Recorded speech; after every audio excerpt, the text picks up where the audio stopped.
Emily Finn is in Iowa with the very latest. Emily, it is cold, but you still expect Iowans to turn out.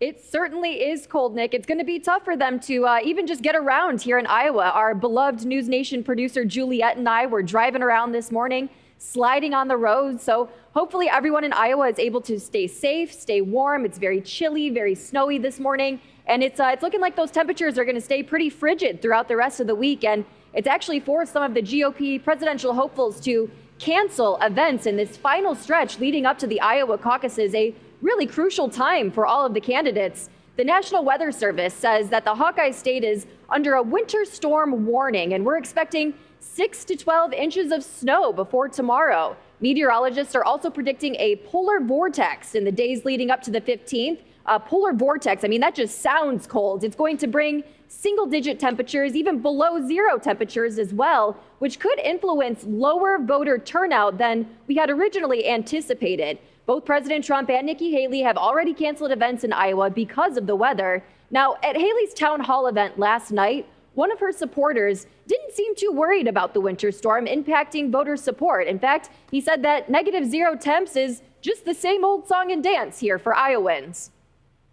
That's not even cold for Iowans. I think Iowa sees like -30 is cold, -40 is freezing, but I mean, it's supposed to be like -6, so not at all. I don't think that shouldn't dissuade anybody.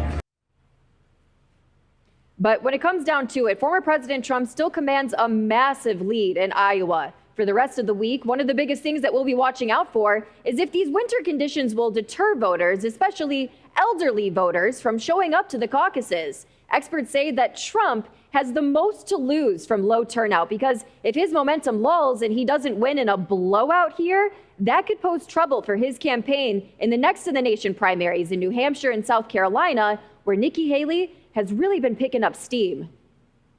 It's a big problem. It's a problem particularly for folks who live in outlying rural areas. You know, if you're in a town like Ames, which isn't exactly a big city, you might have to drive or trudge through some snow for a couple of blocks to get to your precinct location. Rural areas might have to go 10 miles or more to a neighboring town, and some people don't live in a town to begin with, so they're really isolated.